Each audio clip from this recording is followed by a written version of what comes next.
All right, everyone. Welcome to the Something in the Wild podcast with you, I'm here as always, Tyler. But I got a new guest with me today. Hopefully you're seeing a lot more of him soon. Matt Reese. Matt, how's it going, buddy? It's going good. Good.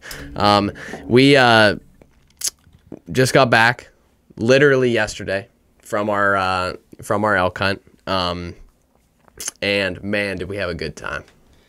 Nothing dead, but a good time to say the least. Nothing dead, but that's okay. That's okay. We we gave it our best effort. Tried very, very hard to get some happen or make something happen.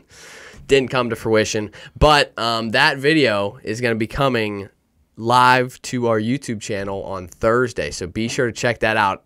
Regardless of if we got anything or not, is still absolutely gorgeous scenery, and we had a great time doing it. It was so much fun. It was me, Matt, my dad, and I wanted to get my dad on the podcast here, but unfortunately we were kind of just rushing around, and we're trying to get out of there. Ran into a bunch of traffic. Didn't have a lot of time yesterday while we were at his house. So next time we'll get him on here. We'll get him on here soon. He's we'll probably be going on we'll definitely be going deer hunting here in the near future. Maybe we'll be able to talk about that. But let's first, the main thing we're going to be talking about here, we're just going to talk about what happened, just the story of the trip, how everything went, and then we'll kind of go into like the nitty-gritty details and stuff. But this should be interesting. So to start off, should we start off by saying that we tried to do this a year ago? Yeah. This has really been a long time coming, because last year whenever we went, I was doing some recording, and I wanted to record the story of us getting an elk last year. And I tried so hard. It was like my first time trying to record anything, and I made so many mistakes. We tried like 4 or 5 times, I think. And every single time it like either stopped recording after like 3 minutes, or we weren't getting audio, or just a whole host of issues. And it was terrible. And it just never worked out. I was never able to post it, never able to like salvage any footage from it. So now we're back. We're finally here. We're finally here. We're finally back. Took a whole nother year, a whole nother elk hunt. Yep. But we made it. We made it work. We made it happen. So that is good. All right. Well, I guess getting that off the plate, let's get right into the story of the hunt. So we right now are in Pennsylvania. We drove to Colorado from Pennsylvania. We've been planning this for a long time. So, we went last year, like I just said. So we drove out there, left Friday after work, probably like 6 o'clock we left. We were planning on leaving earlier. Yeah, but we tried to. Yeah, but things just kind of got in the way. And your dad was at a golf outing. Yeah, he was at a golf outing, so he had to take care of that stuff, and it was a work golf outing, so I guess I forgive him. But then, so yeah, we ran back, loaded up the truck, hit the road, 24 hours in the car, and it's honestly not that bad. No, like we have it figured out pretty good now, I feel like. Yeah. It's we rotate. There's 3 of us. And we'll rotate from the driver's seat to the passenger seat to the back seat. And the back seat, we flip the seats up because my dad's got a ridgeline. So we flip the back seats up and lay down a bunch of sleeping bags and things like that, like anything that's like soft, and like some pillows and stuff. And we will lay down back there, and you can sleep. And it is like glorious, especially after you're driving. So you go driver, passenger seat, sleep, back to driver. And you're usually pretty well rested. And somehow on the way home, it's 10 times comfier. Yeah. Yeah. On the way home, you like, if anyone that has gone on any sort of extended trip in the car, that you understand that, okay, your car is just going to be an absolute mess. You're just going to be throwing stuff in as you come in and out. And we would throw like our clothes in the back seat. So on the way home, you have like on the way there, it's like a 4 or 5 inch stack of cloth and sleeping bags and stuff. On the way home, it's like a foot and a half stack of just just everything that you wore during the trip, just stack it in the back, lay it flat, and it's nice and comfortable. You can even hide 6-8-inch hard things in the cushion. Like boots. Boots. We had boots. We had a light back there. Yep. Like tucked in. Yeah. Oh man. So that is ideal. It's like perfect for what you're trying to do. Did you get a good sleep on the way home? I had that little 3 or 4, however long your dad decided to drive there. Yeah. That was when I slept. Mm-hmm. But I tried to stay up with you. Yeah. We were in the passenger seat. You did stay up for pretty much the whole time. For a little bit whenever we were listening to that one podcast, but yeah. That was it. Yeah, a lot of podcasts were listened to on the way there, on the way back. Basically all of Meat Eater's stuff for like a week. That's what we were listening to. We were excited to have some new content on the way home. Yeah. To listen to. Yes. Very, very nice to listen to some new stuff. Okay, well, so that was kind of the trip. That's like what we did. We drove straight through. So we're not like stopping anywhere. We're just stopping to get gas, get like snacks at gas stations, and fill up the tank and go. And honestly, splitting between 3 people, I mean, you only had to pay for like 2 tanks of gas out, 2 tanks of gas back. Yeah, and it's like 40, yeah. 45, $50 a tank. So yeah. It's not that bad. Yeah, whenever you're traveling through those flyover states like Kansas, Iowa, Nebraska, they have ethanol fuel replacement. So it's like literally 50, 60 cents cheaper than so much cheaper than straight up gas. Like they have the ethanol 87 octane gas. That stuff is cheap. Wish I had it around here. But yeah, so we get out there Saturday at like 3-ish. Yeah. So right as soon as we got there, we were kind of driving up these back roads, and we were like, oh, man, this is sweet. This is an awesome spot. And we pull up to the trailhead that we were going to start our hunt at. We had all our bags already loaded because that's kind of – we're trying to be efficient, so we tried to pack all of our bags with all the stuff we needed before we even got in the car. And so like right as soon as we got there, we just pulled our bags out, made some final checks to make sure that we had everything, and then we hit the trail.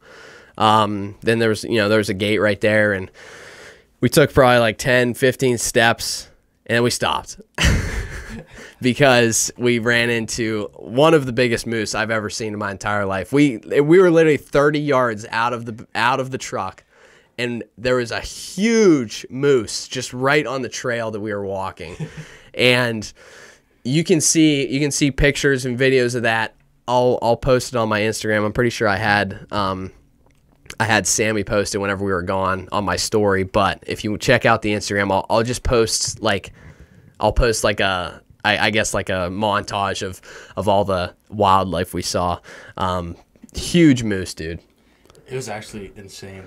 Hammer, definitely, dude. I don't know if it was bigger because we saw one last year too by the truck. It's just like a given first day. First thing you're going to see is a moose, and it's going to be a behemoth. Yeah, literally. It's going to take your breath away every time you see it. Literally, dude. It was just right in our path, and we were like, well, crap. Like, we got to... Well... where we're trying to go. Yeah, it's right where we're trying to go. So we gave it probably like 10 minutes or so. I was recording it through my binoculars, walked past us, and yeah, that was so cool. And then we made our way uphill. Went to our first camp spot, and in the first spot we camped at, we were at this like kind of this saddle, and there were fences, running back and forth, and it looked like the fence was pretty fresh. So we didn't really know exactly what that meant, but we ended up going out there. Walked out there, found an awesome spot. Wasn't really any wind. It was like perfectly still, and we set up camp there. And it was a good spot. Yeah, we ended up, the first night was when we walked up to the original spot we were going to glass in the morning. Yeah. And hit a couple night calls to see what was happening. Yeah, some night bugles just over, because we had a pretty commanding view of the whole drainage that we were in.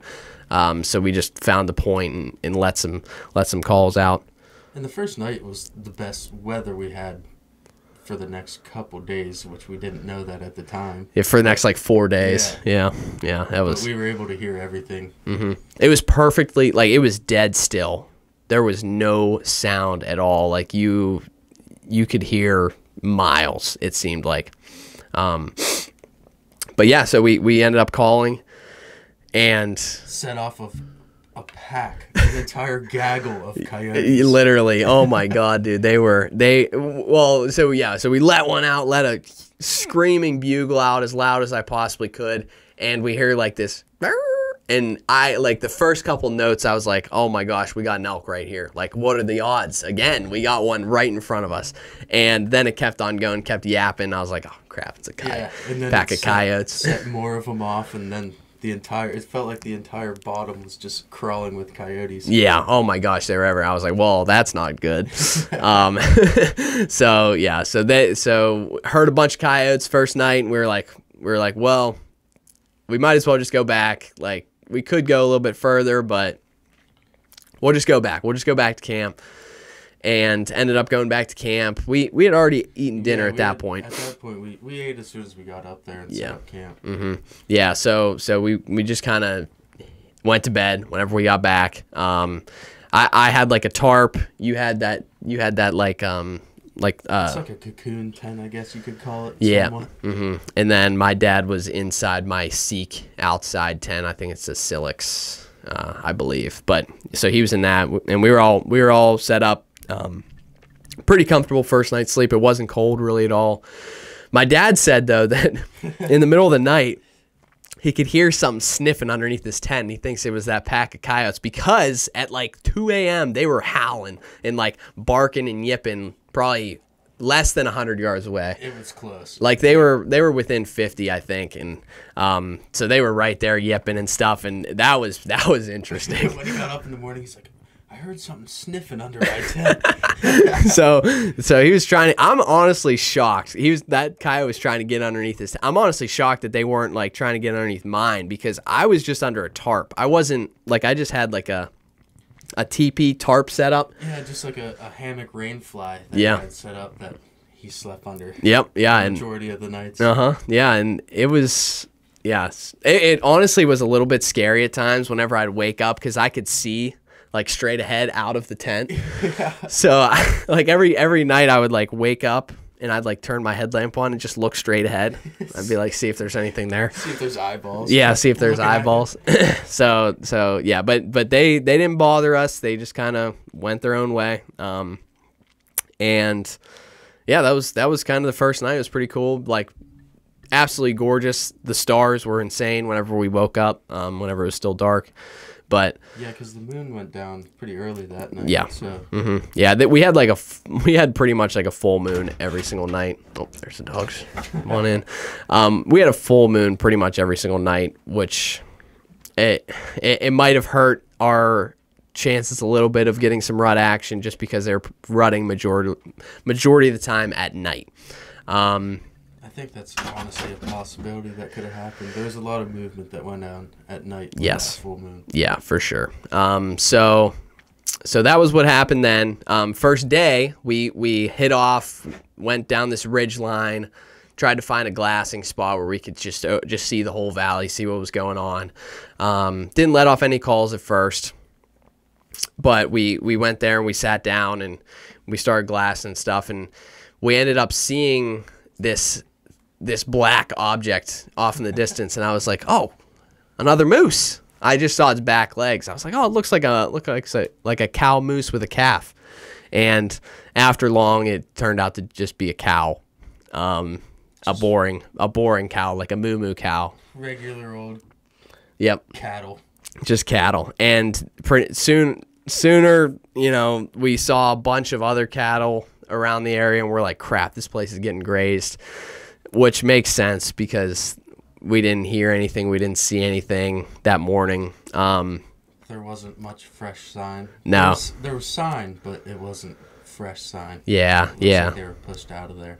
Yeah, pretty old, just because there were cattle around. So I ended up letting off a bugle early in the morning just to kind of see, or no, some cow calls, I think. Cow calls, yeah, a couple cow calls in the morning. Yeah, well, just to see what was going on, and turns out that those coyotes were still around. There was one that came up. I'll also post a video of that. I have, through the binoculars, we saw that coyote, and he was just kind of chilling right there. 70, 80 yards from us. Yep. Just staring us down. Because I let off that cow call, and he just showed up immediately. So he was probably sitting right down there, and he was like, "Oh, lunch or breakfast."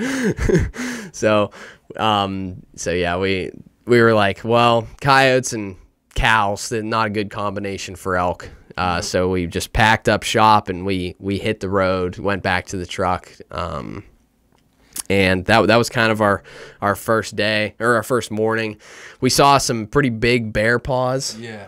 Pretty bear prints and bear scat. I would say that was like our first big learn of the trip, was trying to get out of the cows. Yeah. Mm-hmm. Because we had no idea that they were grazing right there. So the biggest thing was just getting out of the cows, and we spent the majority of the first day doing that. And it is crazy to think that they just graze cattle at 10, 11,000 feet. Mm-hmm. Just let them run. Yeah, we were high. We were high in the mountains, man. Like you said, 10,000 feet. I think our first camp spot was like 10,100 feet or something like that. So we were high up there. Like 200 foot to climb in the morning to get up to the glassing point. Mm-hmm. Yeah. So and those cattle were just around there, and we were walking back, and we saw a bunch. So it made sense why the fence was fresh. But that was So ended up backing out, went back to the truck, took a nice long drive to find a place without cattle. Eventually ran into it, and that was a relief. It was a relief. But we ran into a bunch of other hunters, which was not as much fun. There was like 3 trucks at the trailhead. The other non-ideal thing of that yeah, was running into hunters everywhere. Yeah, you find a lot of hunters around. Can you hear me in your headphones? Yeah. Okay. Yeah. Yeah, I could turn you up a little bit too. I was just making sure. Yeah. Yeah, because that one's a little bit quieter.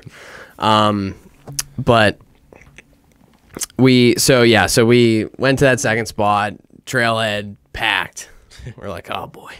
With a fellow Pennsylvania truck. Yeah, another Pennsylvania guy out there. We actually ran into them later, but so we hiked in.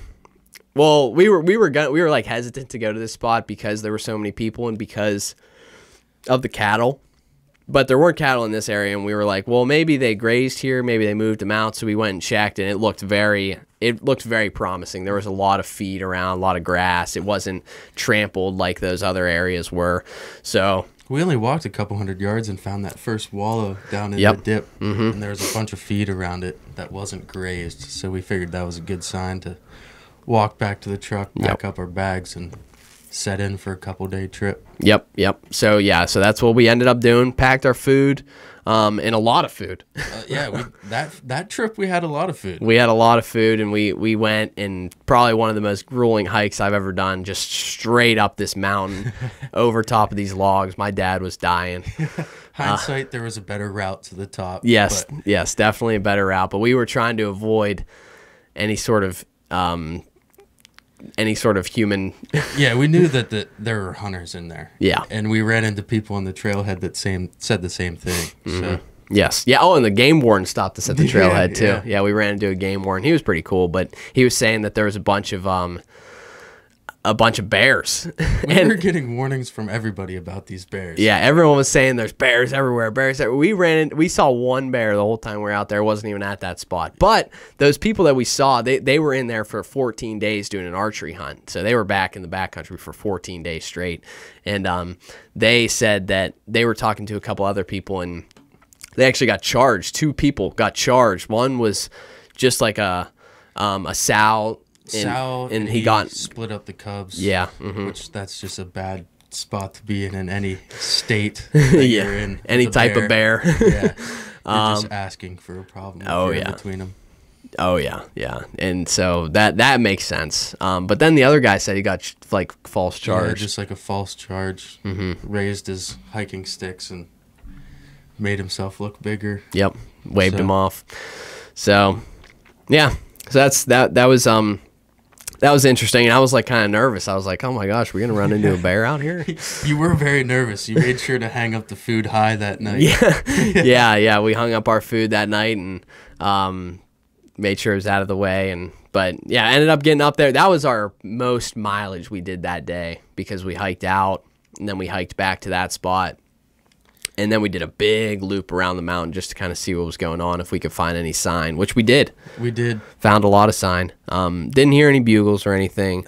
And that was the night that the wind really started to turn on. Yeah. Really started gusting. Yeah, we had some sort of front come through while we were there. That second day, it just got real windy. We could see rain clouds in the distance. And they were just kind of passing through, and they passed by us and everything. But that was the start of the weather, and it didn't really let up for like the next 4 days. The lightest gusts we had were up to 20 that night, and then from there on out, yeah, it was real gusty. Yeah. So what we ended up doing was the next morning we were planning on staying there for a while, like a few days. Next morning we woke up and we were just going to do like another loop, get on the leeward side of the mountain, away from the wind. And we ended up hearing a bugle. We did. Now, I'm not 100% sure if it was actually a bull. It sounded like a bull. I think it was a bull, but again, I really could not tell. We only heard a bugle once. Or no, we bugled a couple times. It did bugle a couple times. We were able to somewhat locate where the direction was coming from. Yeah. I feel like we had some good marks. Yeah. We were going to try and make a play on them. Yeah, we had a good idea. And then we kind of moved down the mountain, and we were side hilling, trying to get close to it, going away from our camp, by the way. Yeah. Which in hindsight, we probably should have just packed everything up and just brought camp with us.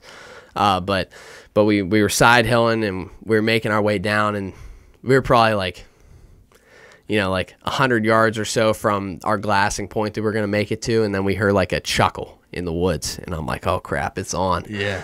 I was like, there's a bull right here. So I grabbed my bugle tube and worked my way down the mountain.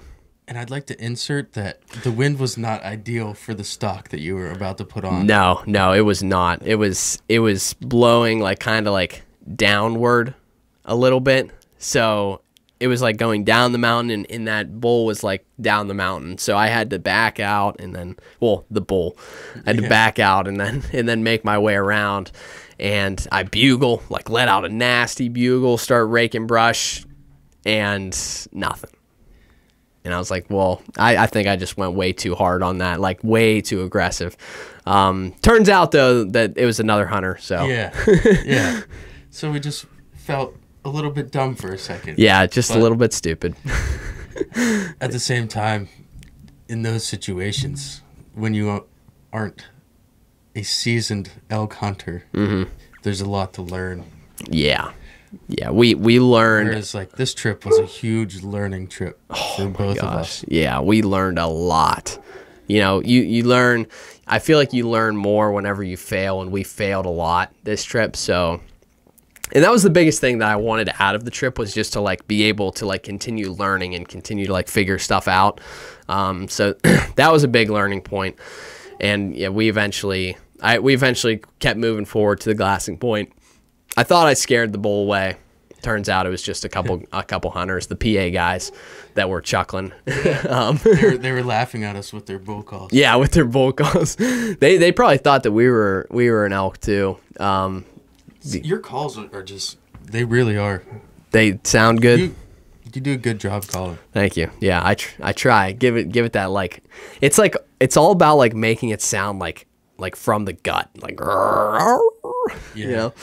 Really making it raspy at first and then raspy at the end. Yeah, even those calls that you were listening to on the way home, on the way back down, where they do a little up chuckle. I feel like you hit that pretty well. Yeah. Yeah. You sell it good. Well, thank you. Yeah. So that's kind of what happened there. And there was still that bull that was on the other side of the mountain. It stopped bugling at that point. But we were so far, like we were like at the closest point we could possibly be to camp again before chasing after that bull. So we were like, well, we don't really want to walk the whole way back up this mountain because it's windy on that side. So we were like, all right, let's just grab camp, especially because we ran into those hunters. We're like, let's just grab camp and then try to figure out what we want to do. And I also want to note that the bull, where we heard this bull, was like close to a trail too. Yeah. So we were like, so it would have been easy access to a hunter to be able to fool us at that moment. Yes. And also there were so many other people in the area that I feel like someone would have been on that bull, and it just stopped bugling. So we were like, all right, like let's get camp. Especially since we drove around and saw that the other access point to that side was gated off. I feel like that was the telltale sign that was like, we just need to let this area rest for a while. Yeah, just let it cool down because there was just so many people. So we ended up just kind of packing up camp, and we headed down the mountain back to the truck, and we were like, let's just get out of here. We want to find a spot that has less people. We left your dad on the trail, and then you and I sprinted up to camp. Yes. Packed up camp and threw it all. We only took one pack up to the top of the mountain to pack up all 3 camps. And you were heavy on the way down. Oh my gosh, that was the heaviest pack I carried the whole trip. It was probably like I seriously think it probably weighed like 80 pounds. Oh, it had to be. Because it was all of our food, all of our water, everyone's sleeping bags, three shelters, 3 sleeping pads. Yep.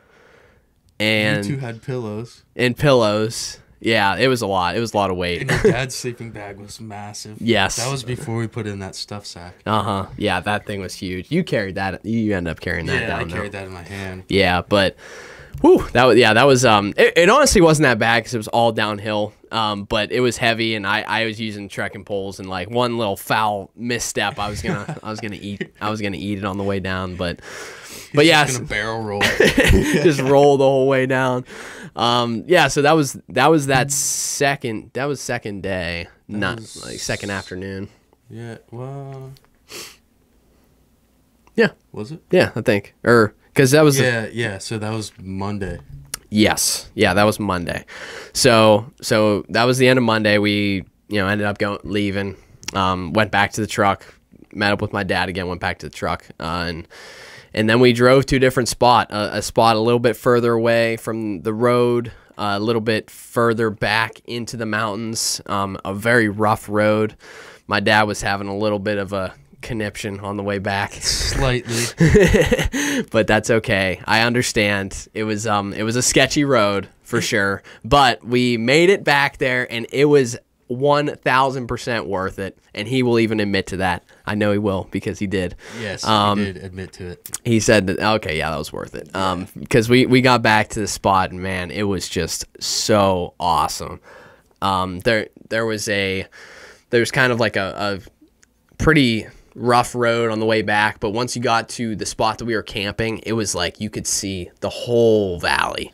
Just a great glassing from our truck. I was able to set up literally on top of the truck, and like I could look out and see all of this, just all of this area, man, and it was awesome. It was so cool. The picture of you with the rainbow behind you will forever go down in history. It's one of the coolest pictures I've ever taken. Yeah, that was cool. And and it rained whenever we first got there. That was interesting, and that was really the start of the bad weather. So it rained while we were there, and whenever your dad and I were in the truck, just like we were holed out for a second in the rain, and you were out there with your tarp setting it up. He's like, he's just so dedicated. Oh my god. Yeah. I was like, I know he is. I needed to find one. I was trying to get my tarp set up so I could glass while it was raining. I was thinking maybe they'd be out because the wind wasn't too bad. Eventually just ended up just going, like, it ended up stopping, and we were able to just sit outside and glass, and it was fine. Yeah, it cleared up. It turned into a nice night. Yes, for sure. And we ended up just staying at the truck that night because it was just easier. It was getting dark and didn't really have a whole lot of time to get back into where we wanted to go. So stayed at the truck. That was night 3. Then we woke up in the morning, headed down the trail, down to where we were going, and we were like, okay, we packed everything up. We're probably going to go for like 3 days or so. That was the plan, at least 3 nights. That was the plan. And we were just going to go until like basically the end of the trip. And well, I think we only really had 2 MREs apiece, so we were really only packed food-wise for 2 days, but mentally we were prepared for 3. Yeah, we did we screwed up there real bad with our food like bringing enough food because we brought so much the last couple days. I was like, well, we could cut down on that a little bit. I mean, we barely ate anything. so we cut down mistakenly, I will admit, but we ended up hitting the trail that morning early. No, not super early. We were glassed in the morning. We glassed the first part of the day. We glassed like till probably like 7. Yeah, just to see if anything was up and feeding early. Mm-hmm. Yep. Because that was the night that it was like full moon. Yes, it looked like the headlights were on when you woke up in the middle of the night. Mm-hmm. It was bright. It was it was very, very bright. Yeah. So we did that. Didn't end up seeing anything, I don't think. Nah. Well, I think that was the morning you saw a mule deer, and then I think you saw the back end of an elk wrap around that corner. That was the night before. Oh, okay. I was like, I definitely saw an elk right there, but it wrapped around, and I couldn't tell if it was a bull or a cow. But it was a good sign because that was our first night there, and we were like, all right, we got elk in here. So ended up just bombing up the trail, up this drainage to the pass, where the top of the drainage kind of met at the point of the drainage, and ended up getting up there. We kind of set our stuff down, and we like started getting a fire going and everything, and we were like planning on just chilling out there because it did rain that night, so all the grass that we were walking through was just soaked. So very wet. You had rain gear on. Yeah, I think you took it off at one point. Yes, I had my rain gear on the whole hike basically. But I was still wet. Yeah. Like my ankles were still wet from the water getting underneath my rain gear. We were soaked. I embraced the soppiness of the grass. Yeah, it was really wet. So we were trying to get some stuff dried out. We made a fire trying to get stuff dried out, and I should have checked the weather before because it just started getting windy, started getting dark. And it eventually started raining. Fast. Yeah, it was very quick. Like we got everything set up at that camp spot, and then it started getting really windy, and we're like, oh crap! Like we got to really like hunker down here because we were planning on hunkering down on the top, and then about like 30 minutes to an hour in, I'm like, we need to get down there because it was getting really windy. It was getting really bad up top, and it was like there was like lightning and thunder. I'm like, oh crap! Like we got to drop down into the woods a little bit. So we ended up packing everything up real fast, dropped down into the woods, set up your tent first, put all our gear in there, and then set up the tarp. And we were sitting out there underneath the tarp for like 30 minutes, 45 minutes or whatever, and the hail just let go. Yeah, it just started hailing, man. It started with hail. Yeah, started with hail, and then it rained, and then it hailed, and then it lightened, and then it thundered, and then it got windy. And it was just brutal conditions for like 4 or 5 hours, it seemed like. It was not great.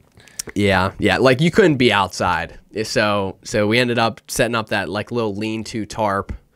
Me and my dad ended up falling asleep underneath that thing in this pouring down hail and rain for like 30 minutes. I was just so tired. Yeah, there was like a little break in the weather, and I just sprinted to my tent with the gear in it to get a snack, and then I never made my way back out. Never came out, which was smart. And then whenever I woke up, I was like freezing and wet, and I was getting more wet. Your feet were out the entire time. Yeah, my feet were just out in the rain because I have like my boots on, and the boots are waterproof, but there was still water getting in there, and so I was like, screw this. Like I was like, Matt, you awake? He's like, yep. I'm like, we're coming.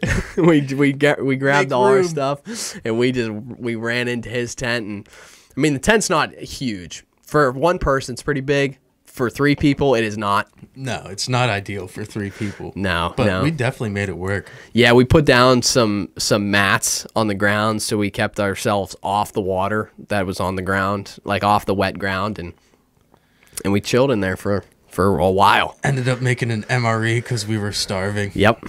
Cooked some food up, and that was the start of our rationing. That was the start of rationing. Yeah, because we were like, well, crap, now, like, because I originally packed 2 MREs and like 2 tuna packs for each of us per day, but we ate one there, and then a bunch of oatmeal too. Bunch of oatmeal That came in key in the end. Yes. Yeah, so we ate there. We were just kind of hanging out, and we were like, okay, like rain's starting to die down. Open up the tent. Literally, there's a hunter outside of the tent walking the trail. I'm like, you're freaking kidding me. But they were probably camped back there too, like we were, and just decided to head back to the truck because we didn't see them. And after that, because you walked up to the top of the drainage again to get another weather update. Yes. To try and see what was going to happen that night, see if the weather was going to break up or if we had to still hunker down the rest of the night. Yeah, which it ended up being all right. It was just windy. Yeah, it just was gusting. Like that was the point of like the 35-mile-an-hour wind gusts. Yes. It was like constant like at least like 20? 15 to 17. Yeah. It was probably more than that, but gusting up to 35. Mm-hmm. And it seemed like it was gusting the entire time. It was rough, man. It was so windy just the whole time. But it was windy, but it was dry. So that was the biggest thing. We were kind of all dried out from sitting in the tent, so we decided to pack up everything and go to a little, like, hike to a better vantage point where we could kind of see the sides of the mountains that were out of the wind, because the wind was coming from the south and there was a bunch of north-facing slopes. So we were able to eventually find a spot, ran right into a wallow while we were walking through the woods, and I was like, yes, like that is a great sign. And a bunch of elk sign, like through these aspen patches. Yeah, and at this time it's already been windy, like relatively windy for 3 days. So we were really counting on the elk being on those north-facing slopes out of the wind, which hindsight was the right decision that we made. Yeah. The amount of sign that we saw on the slopes that were out of the wind was actually insane. Oh, it was crazy. It was crazy, dude. Like you wouldn't take 5 steps without running into an elk track. That's what it seemed like, at least. Fresh poop on the ground. Yep. Like, it was a very relieving feeling to know we were starting to make the right decisions on the trip. Yes. Yeah, we finally started running into elk. Like, we were like, okay, this is where they are at. We just need to be here at the right time when they're passing through. Because we're not hearing bugles. Like, we heard like a couple, but that's it. Like, they're not making sound. And this is an over-the-counter archery unit. So they've been hunted. They've been hunted for the past like 2.5 weeks. Probably getting bugled at all the time, and they weren't really rutting. They were just very gun shy to bugles. Yeah. And any sort of call. They would just shut up. Yes, they just would not. They wouldn't respond to locator calls. They wouldn't do any of that, which was crazy. I really do think like that last day when rut finally turned on. Like, that was the money right there. If we had another few days, I think we would have gotten one. But yeah, so that happened, and it was just windy, and we were just glassing and just doing some walking around for the next couple days. I guess we can now fast forward to like when the action really started happening, because there was just bad weather. It was just not ideal. Like, we saw some elk, but nothing like promising, no bulls. Well, the next morning was when we got up and started really making the play of wrapping around into the aspens. Yeah. And we finally got to that sick glassing point. Yes. Yeah, we hit this real tall mountain, man, and we were like on one of the peaks. It was just kind of like a bald mountain, and And we could see forever. There was a giant mountain behind us, big valley in front of us. 14,000 feet. Yeah. Just a behemoth of a mountain. Yeah, it was sick. And we were kind of looking on that mountain, see if we could see any mountain goat or sheep or anything like that. Weren't able to find any, no. But it was pretty far away too. But that was cool. And now, dude, that view, like the country that we were in was so gorgeous. Just everywhere we went. I mean, the aspens were changing colors. They were all yellow and green. You know, we could see just forever. You know, everywhere we went, it was like it was so cool. When we were finally to that spot, and we could look north where it starts to plane out a little bit, you could see 50, 60 miles. It was insane. Yeah, it was so cool.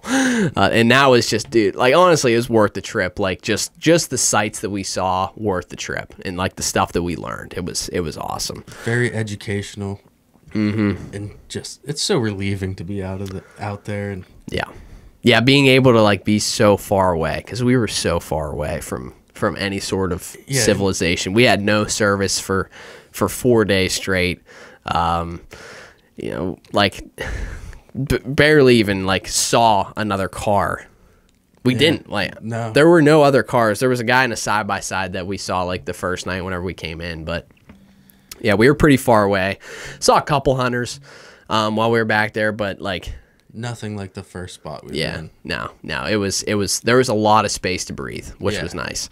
So yeah, we wrapped around that mountain. We were run out of water while we were walking around, which we have done before. We tried to learn from our first mistake last year, but ended up making the same mistake again a little bit. Yeah. We were really we were searching for water, man. The water buffalo was just sucking down the my dad was drinking a lot. And see, that's the problem with those water packs.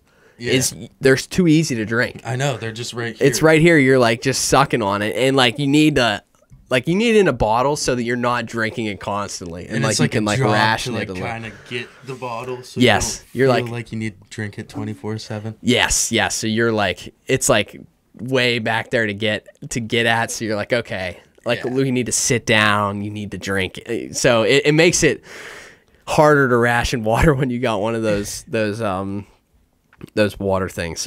So we were working through that water situation, ended up running into a spring where we were able to filter some water, and at that spring there was like 5 wallows. It was crazy. It was insane. Like it was like a hot spot for just like side hilling in.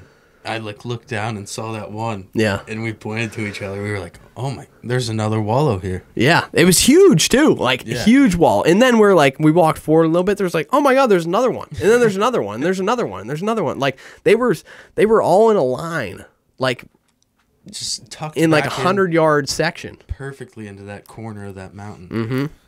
And yeah, apparently there were some people that were hunting there earlier, because we ran into a guy and he said that archery hunter, and he said that there were some people back there that were sitting those wallows for the past few days. And he ended up sticking a muley buck the night before. Yeah, he shot a muley back there and never ended up finding it, but I thought I saw like some crows flying around like up the valley a little bit, and I wanted to go check it out, but it was like real steep to get down there. I was like, I'll just. And at that point, we were really hurting for water. We were hurting for water, so we were a day without water. Much. Yeah, we were making a beeline to the water. I was like, well, maybe check that out later or whatever. But yeah, so that was cool. Finding the wallows was awesome. Being able to fill up our water, like we filled up probably. So like what we'd do, like we'd fill up like a liter bottle, and then I'd pour that into his filter bags and all of the other stuff. And I probably filled that liter up like 12 times. My forearms by the end, squeezing those filter bags, like filtering all that water, were just shot. And that's saying a lot, because you're turning wrenches for a living. Yeah, I know. And like, I thought my forearms were conditioned until like the 12th bag of me squeezing. I was like, oh. Squeezing the water. That's funny. Yeah, so we ended up doing that. Filtering water. Got all of our water shit full. Like everything was full. Yeah, I even filled my bladder in my pack. Yes. I was like, I'm going to give this to your dad if he runs out of water again. Yeah. So we had a lot of water. And that was good because we used it all basically. Yeah. But we ended up sitting that wallow that night. Long story short, nothing really came by. I mean, it was pretty dead, but that was a cool area. Like it was like kind of like a hidden little area that we didn't really see on the map, and we only really able to run into it whenever you're walking around. Like you couldn't have picked it out on our map. And I think it was that was another nice learning curve, because I think like seeing the two areas that we did find the wallows, they were similar to each other. Yes. So like we're kind of starting to see a pattern where wallows could be. Mm-hmm. That is a huge thing. That is a huge thing. Looking on a map, like seeing springs where they're coming out, and being able to kind of think there's at least a potential wallow there. That's nice. Yeah, because I marked wallows. I marked where I thought wallows were going to be, and they were not there. Yeah. So being able to see, like, make those comparisons, and I'm very curious to like look back into my maps in like the big picture and see what all was going on, like just like how the elk were moving around the landscape and stuff like that. But yeah, that was cool. So yeah, we sat there over top of those wallows by the recommendation of that archery guy. He said that he sat there the night before and saw cows. So we were like, oh, might as well sit here. Didn't end up seeing anything. Nothing came by. Just walked back to camp, which was nice. We got to kind of hang out at camp. We were all pretty dry. Like all the ground was dry. So we were able to just enjoy dinner. Had a couple of MREs. We split 2 MREs between the 3 of us. Before that point, I think we had like 180 calories. I think so, yeah. For that day. I think we only had like an oatmeal packet, and I had 1 protein bar. Yeah. You had a tuna packet or 2. Yeah. So. Yeah, I'm not sure what my dad ate. I think he had a tuna packet as well and some oatmeal. Yeah. So, yeah, we were struggling a little bit on food already. Yeah, you just don't, and like you try to ignore it, but at the same time, when you try to go, you realize you don't have the energy that you would have if you had a full meal. Yes. We kept saying that to each other too. It's like, imagine how much energy we would have right now if we ate a good meal last night. Yeah. Like just how far how much farther you'd be able to walk if you had good quality calories. Not even like necessarily like quality, but just like calories in your body. Like something to burn off. Yeah. I was thinking back, and we should have thrown in some ramen packs or something a little bit more sustainable. Yeah, light and filling. That's the key, is light and filling. Mm-hmm. Yeah, and noodles do a great job of that. Get the carbs up. Yeah, those MREs were money though too. Like his buddy has like some MRE packs that he gave him. And he forked me some over. I was able to bring, I don't know how many it was total. It was probably like 15 total. Yeah. We still have a couple left over. Yeah, we do have a couple left. So but those were great. So that ended up happening. We ended up heading back to camp, ate, slept that night. We decided that night though what the play was for the next morning. Yes. Up. Yeah, we were gonna split up. You were gonna glass. I was gonna sit the other wallow that was closer to camp. And that was a great move because we were able to just kind of split up, divide and conquer a little bit, because we could see a lot from that glassing point, and I didn't want to miss anything, like in case we did see a bull or whatever from that glassing point.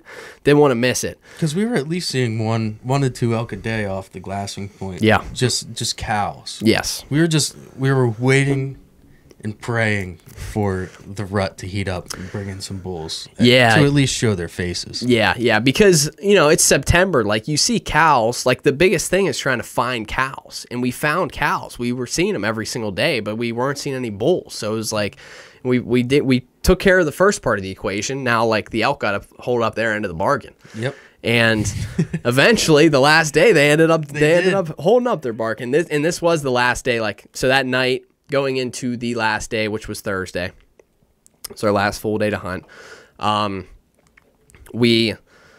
So I went to the wallow, you went to that glassing point. I guess you got to start with your story. I'll start first. So I go to this wallow in the morning. I wake up pretty early, like way before the lights, or way before sunrise, and walk to this wallow. It's probably like 800, 900 yards away from camp.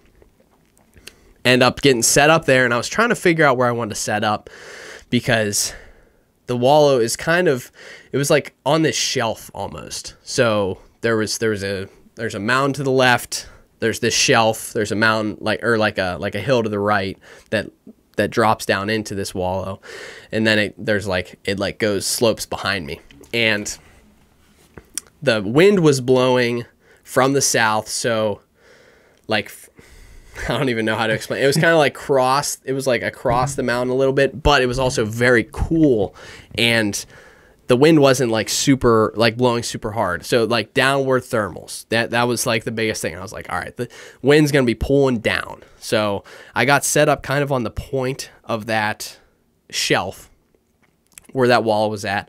I had a pine tree, like a real thick pine tree behind me that was fallen over. And then there was one that was standing up. So there's a fallen over pine tree that I sat on. Then there's one that was standing up behind me. I broke off all the branches in the general vicinity of where I was at. So if a bull did come to the wallow, I'd be able to stand up and kind of move and get a shot at it. Well, I ended up getting set up there. I was sitting there for no more than like 10, 15 minutes. And I just hear this freight train coming through the woods. And my first thought was like, okay, that's a hunter.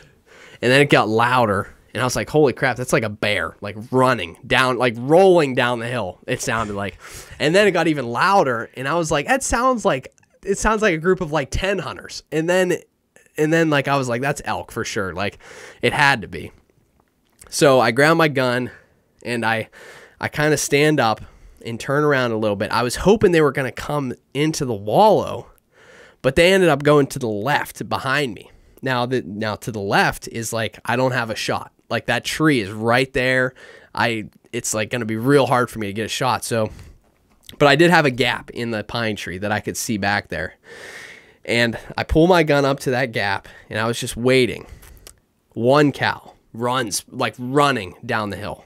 2, 3, 4, 5, 6, 7 cows run.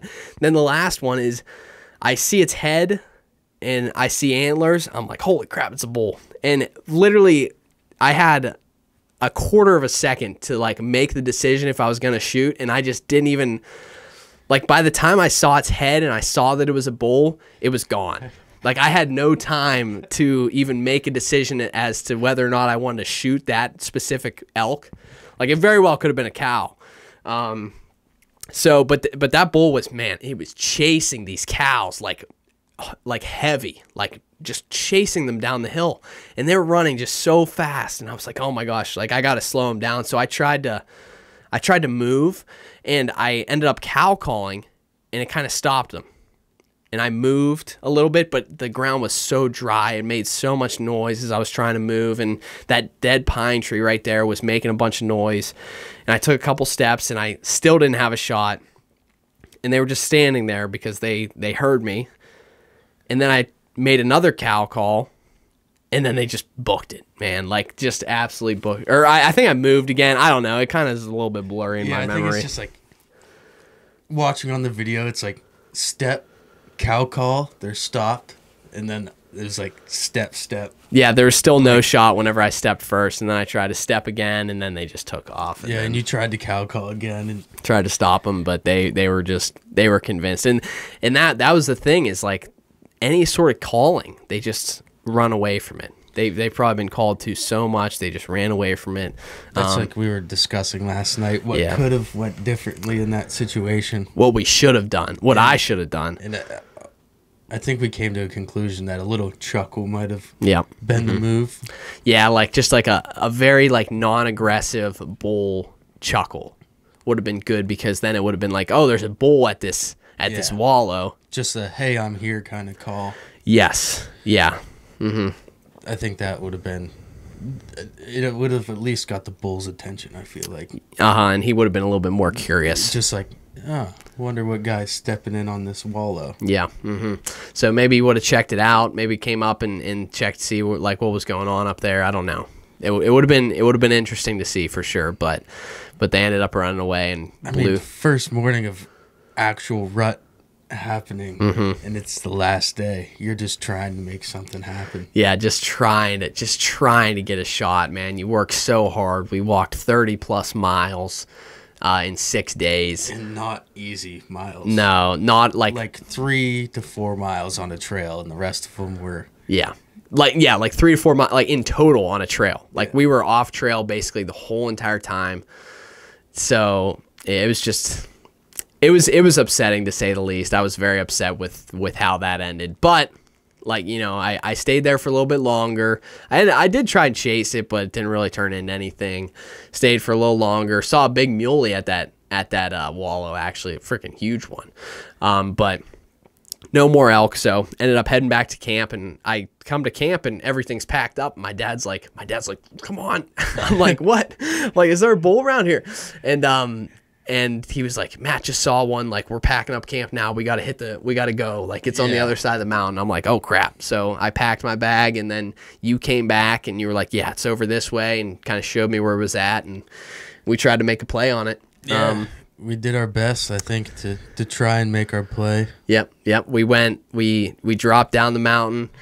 The last time I saw I lost the bull was like 8:30 that morning. Yeah. I spotted a couple cows just glassing that morning, and I did one more pan and came back to where the cows were, and they weren't there anymore. And I studied a little aspen patch near where I saw the last cow, and I finally saw one pop out the other side, and I see brush moving behind it. Another cow comes out, and then a third cow comes from the other direction, and they're zigzagging down this just little drainage on the backside of it was on the backside of a very thick pine thicket. Yeah, and it's like probably a mile away from us. Yeah, at least. It was probably like 2,200 yards. Yeah. It was like a mile and a half. Yeah, so like pretty straight far. line distance. And then as I see the third cow pop out, I see way more brush moving behind it. I'm like, that has to be a bull. And as soon as he popped out and I saw antlers, I was like just overtaken with emotion. It was like crazy. You work so hard just to lay eyes on a bull. Yep. And when it finally comes to fruition, it's just like, yes. it's so relieving. Yeah, it really is, man. It really is. And being able to see two on that last morning was awesome. Yes. So cool. That makes the trip so much more worth it. Like laying eyes on the animal. I know we don't have anything dead right now to show, but yeah, but just be like, it makes you feel so much better about like your effort that you put in. And you're not like, oh, I wasted all that time. The confidence still goes up like another level. Yes. You're just like, all right, I'm feeling better about it. Yeah, especially for like building momentum into next year too, but even into the next trip. Yeah, like we were getting our glassing practice, that's for sure. That is for sure. But yeah, you saw that and we were just like, let's go. Just like bomb down the hill. Beeline. Made a play on Onyx, what we thought was going to happen. Yeah, we dropped 3,000 feet in elevation in 30 minutes. 30 minutes. Yeah, we were flying down the hill. It was... I thought your dad was gonna croak. he was keeping up, man. Absolute best. He was keep up with yes, us and the entire trip. I respect the hell out of it. He was keeping up the whole time we were out there, and like he was right behind us the whole time. It was very impressive. And even when he was dead, he was just like, I need to stay here. Like, you guys, I can't hold you back. You guys need to go out. Yeah. So we ended up just getting to the trail with him, and I said, all right, follow this trail. We're gonna go get water real quick. Bomb up to where these elk were on the other side. You follow this trail back to the truck, and we'll meet you back there tonight. That was, the easiest thing that we could possibly do. Probably like 11:30 that morning. Yeah. I would say. Yeah. So we were like, okay, we're planning on spending a lot of time up here just because, we don't think they're going to be bugling during the day. We're not going to know where they're at. They're just going to be bedded somewhere. Yes. So we're heading to where we think they're bedding. And yeah, we filtered water, headed up the mountain, and we sat there around where we thought they were bedded for 6 hours. A long time. We were just in the shade next to like the bedding area for like 6 hours, just had the wind in our face kind of. So so that we were ready. If they did make a sound, if we did see them, if we did hear them, we could make a move on them. And we were at the like top side of an aspen thicket, so we were where they were coming out to feed. And it's not like we saw cow elk there for 2 nights prior, 3 nights prior, and then that morning was the first time we saw a bull in that area. So those bulls literally had to have just started chasing, just coming out. Yeah, because they were hidden somewhere before, they like weren't around, and then they finally showed up. All of a sudden, they're just running cows. Yep. Head down on a mission. Crazy. But yeah, so we sat there. Matt was reading the Bible. We were talking about the Bible. We had a good discussion that day. Good conversation. You really get to know someone when you spend that amount of time together, just like sitting there and doing nothing. Like, scrolling through pictures on your phone. Yep. You just get to show them all the good memories. Yep. It's just that's nice. That was fun. That was honestly, it was enjoyable just because like you really do get to know like even the littlest things about your hunting partner in these situations. Yeah. So, and it makes us closer, buddy. Yeah, it does. It really does. You know, I was telling Matt this. People always say like, you know, there's 2 people that are really, really hard to find in life. Number 1 is your wife. Very, very, your significant other, very hard to find. And your second would be your hunting partner. So glad we played baseball together. We go through the depths with each other. Yeah, so that's good. And we were able to, you know, just kind of chill out and hang out, just talk about life and you know, because you don't have service. You don't have service. My phone was dead. His phone was like almost dead. We ate like 300 calories the last 3 days. Yeah. Starving. Just fantasizing about food the entire time. That was 90% of our conversation was food. What are we going to get when we get out of here? The other 10% was about Jesus. It was, yeah. So that was fun. But yeah, we sat there and it started getting a little bit later. I was like, oh, thank God we're finally getting to that point in time where we can like actually make a play. Got to around like 5 o'clock or so, and we were like, all right, it's time. Like let's get down there. Let's put a little stalk on. See if we can't get closer to the area we thought they were. Yeah. Yep. So we were like holding back. Yeah, we were pretty far away. Like probably like a quarter mile. Yeah, I think it ended up being like half a mile. Half a mile, Once we dropped down in and then came back up the other side. Yeah, and we were like a couple folds away too. Like we weren't like right over top of them. We like had to go down and then up and then down and then up, and then we were like kind of in their general area. Just worked real slow through that patch, and we worked like 200 yards on just balancing on trees. Yeah, we were like, there were a bunch of down trees and we were just tight lining the trees. But yeah, worked down in, tried to make a play, didn't hear anything, let out a bugle, like just gave it our best effort. Weren't able to find where they were at, unfortunately, but they were real quiet that night, but it did get super warm during the day, the last day. Yeah, it like did. That morning, it was like 30s crisp. Yeah, things were happening. Yeah, and I really do think that it was because of the full moon. Like they weren't rutting that much during the day, because like why would they rut during the day whenever there's hunters around when they could wait until it gets dark? And that moon is so bright. It's like daytime. Yeah, you can see everywhere, and you walk around everywhere. Yeah, so that was kind of what happened. That was the end of our trip. We eventually were just like tried to just called it, and we were like, all right, let's head back to the truck. It was getting dark and starving. Hadn't eaten all day, and we had like one oatmeal pack in the morning, and then I had like 3. That was all I had.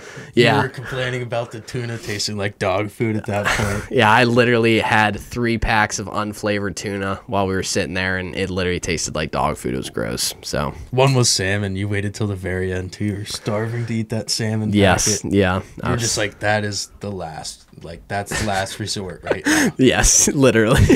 Literally. And I got to the point I was like, I gotta eat it. I can't not eat it. And they're literally only 80 calories a piece. Yeah. It's like 20 grams of protein, but like, yeah, that's all it is. Yep. It's just all protein. Yeah. So we head back, and the elk gods gifted us with, they were like, for your effort, you know, we're going to give you this nice trail back to the truck. And we had this beautiful beaten down trail the whole way back to the truck, and it was awesome. And just kind of, like, I was just personally, while we were walking, I was just thinking about the whole trip. I was like, you know what? I wouldn't not have changed a single thing that we did.